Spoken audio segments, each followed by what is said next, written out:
Hello, friends, and welcome to Adventures in Pixieland. My name's Amy. I'm an ordained minister, and we are in Bible study. We are in the NIV, and we are in the book of Job.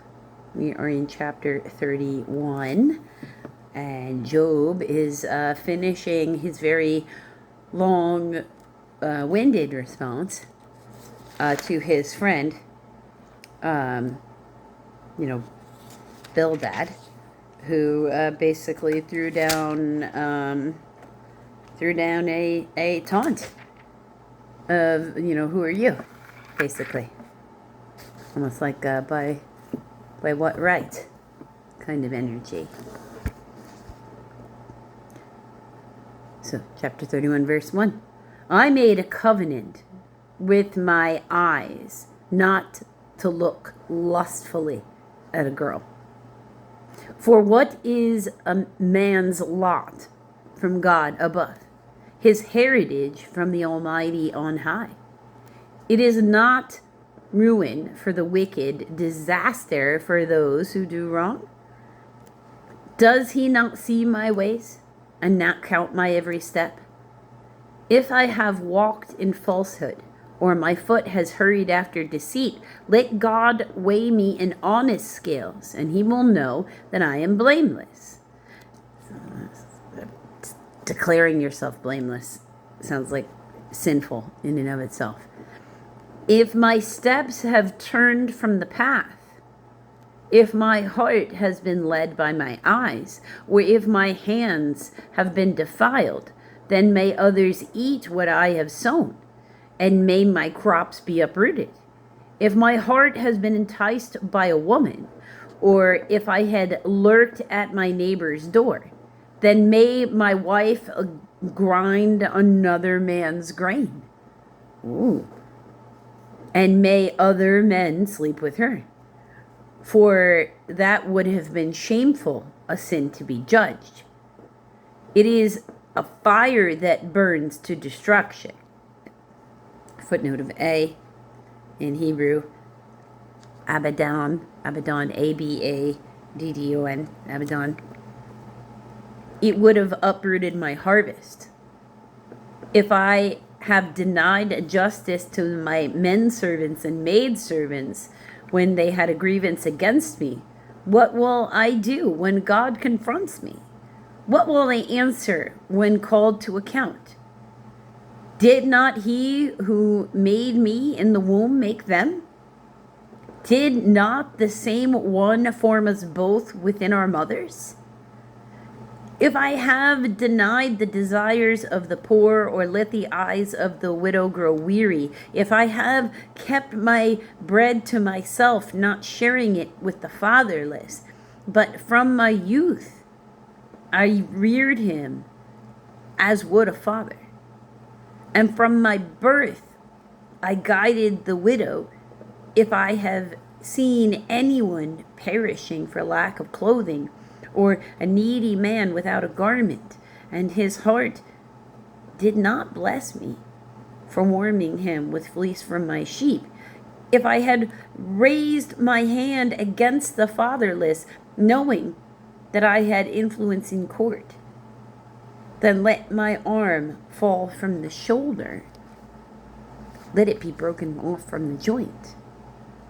For I dreaded destruction from God, and for fear of his splendor I could not do such things.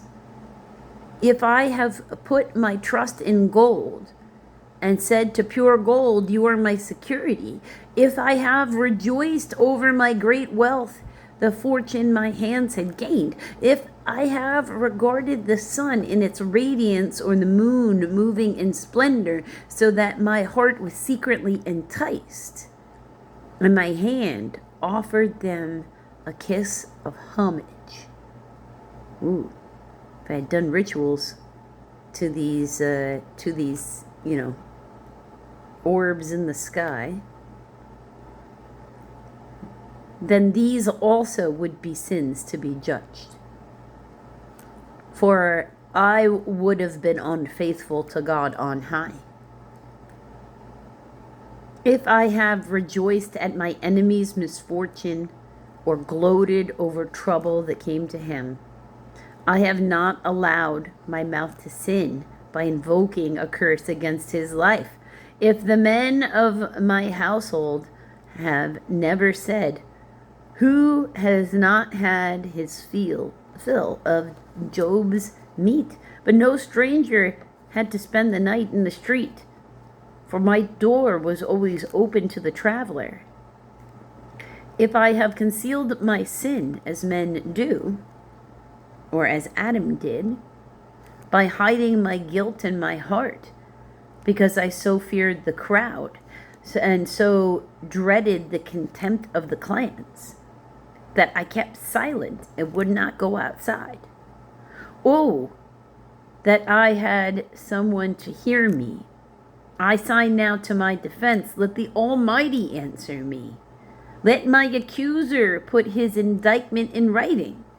Surely I would wear it on my shoulder. I would put it on like a crown. I would give him an account of my every step. Like a prince I would approach him. If my land cries out against me, and all its furrows are wet with tears, if I have devoured its yield without payment, like if I had not tithed properly, or, given back, or broken the spirit of its tenants, then let the briars come up instead of wheat and weeds instead of barley. The words of Job are ended. Okay. The next chapter, we hear from a brand new voice. And this is a voice of someone younger who is, going to speak for several chapters. He's going to go on until chapter 37. Because he's been sitting here listening to all these, trying to sit and shiver with this guy and listening to this, like not talking and just listening to all these people talk. So now he has something to say to the group of them. And, it's one of those out of the mouths of babes kind of situation. So, if you want to know about that, you're going to need to come back for the next video, friends.